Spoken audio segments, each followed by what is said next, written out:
The labors of Heracles, a legacy forged in blood and sweat. Heracles. The name itself resonated with awe and terror throughout Greece.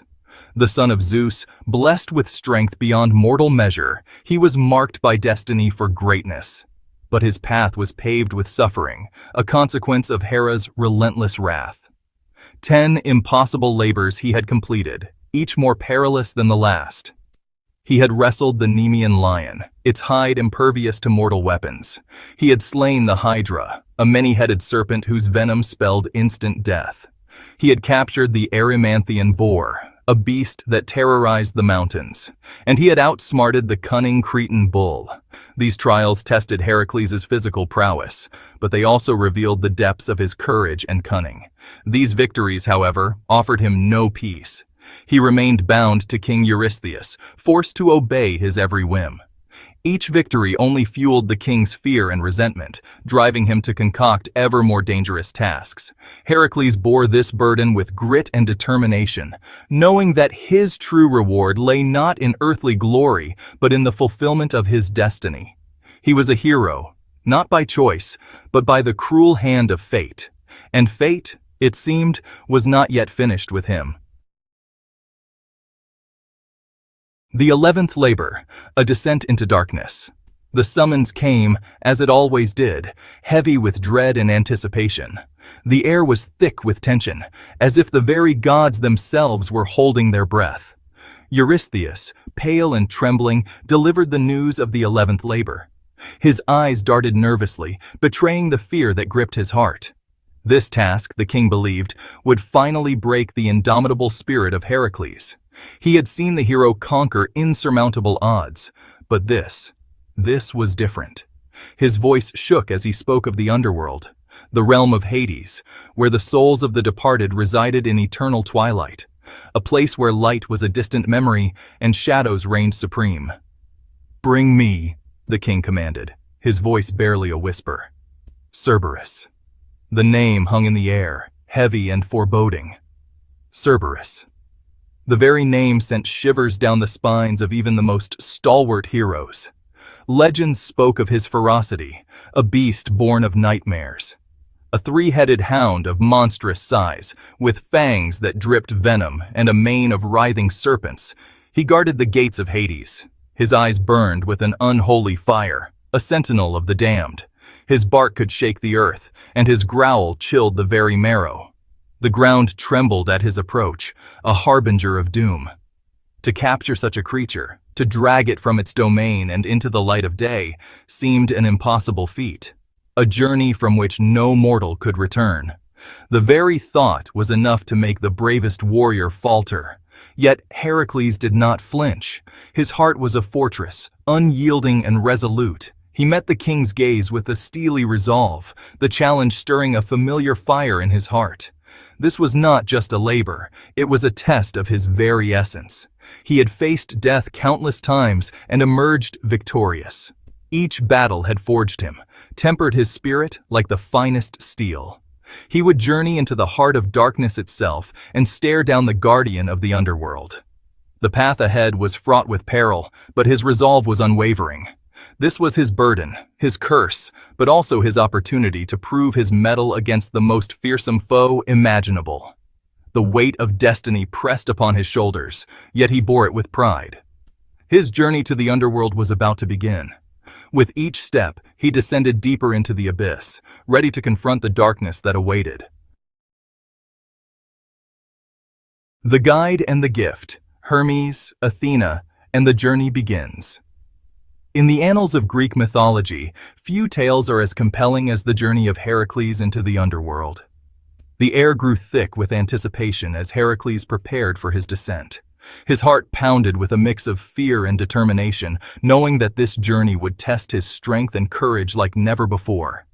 He knew the dangers that awaited him, the horrors that lurked in the shadowed realm of Hades. The underworld was a place of despair and darkness, where the souls of the dead wandered aimlessly. But he also knew he was not without allies. The gods of Olympus had not abandoned him. They had a vested interest in his success. As he stood at the precipice of the chasm that led to the underworld, two figures materialized beside him: Hermes, fleet-footed messenger of the gods, and Athena, the goddess of wisdom and strategic warfare. Their presence was a beacon of hope in the encroaching darkness. They came bearing gifts from the Olympian realm, tokens of their favor and support. These were not mere trinkets, but powerful artifacts imbued with divine magic. Hermes, his winged sandals whispering on the wind, presented Heracles with a helmet forged in the fires of Hephaestus, its surface shimmering with an unearthly glow. The helmet was more than just a piece of armor. It was a symbol of Hermes' trust and belief in Heracles. This helm, Hermes explained, would render Heracles invisible, allowing him to pass unseen through the shadowy paths of the underworld. It was a gift that could mean the difference between life and death. Athena, her gray eyes filled with wisdom, offered Heracles a breastplate of celestial bronze, its surface etched with scenes of heroic battles.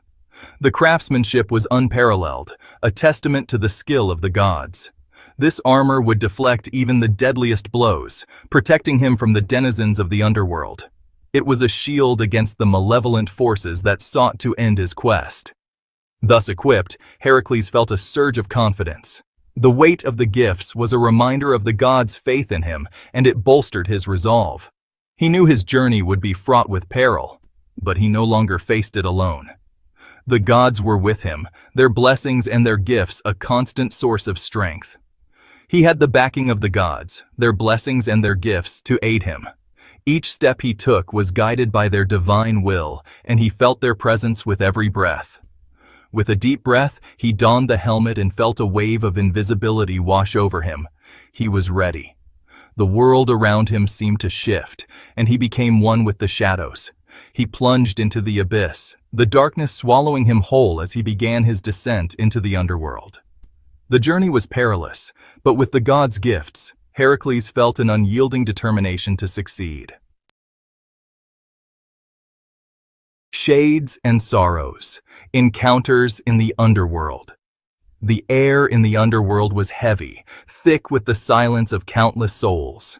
It was a place where time seemed to stand still, and the weight of eternity pressed down on everything. The faint light that seeped from the world above was swallowed by the oppressive darkness. It was as if the underworld itself was a living entity, consuming any hope of escape. As Heracles ventured deeper into this realm of shadows, he encountered the souls of the departed, some mournful, some vengeful, all trapped within the confines of Hades. Each soul had a story, a life once lived, now reduced to mere whispers in the dark. He saw heroes of old, their faces etched with the memories of glorious battles, their spirits still clinging to the honor and valor they once knew. And he saw ordinary men and women, their eyes reflecting the simple joys and sorrows of lives lived. They were the forgotten ones, their stories lost to the sands of time. He navigated treacherous paths, the ground beneath his feet shifting and uncertain. Every step was a reminder of the peril that lay in every corner of this forsaken place. The river Styx, its waters black and oily, flowed sluggishly, a boundary between the living and the dead. The whispers of the dead echoing from its depths were a constant reminder of the souls trapped in this eternal limbo. Charon, the ferryman, his face gaunt and skeletal, glared at Heracles from beneath his hooded cloak. His eyes were hollow, reflecting the countless souls he had ferried across the river. Recognizing the hero, Charon begrudgingly allowed him passage, his ferry groaning under the weight of a living soul. It was a rare occurrence, and the boat seemed to protest the presence of life. As he journeyed, Heracles encountered monstrous creatures, the guardians of this realm. Each one more fearsome than the last, their eyes burning with an unholy fire. He faced the three-headed dog Orthus, its eyes burning with malevolent fire, a beast born of the darkest nightmares, and defeated it with a single blow of his club, his strength unmatched even in the land of the dead.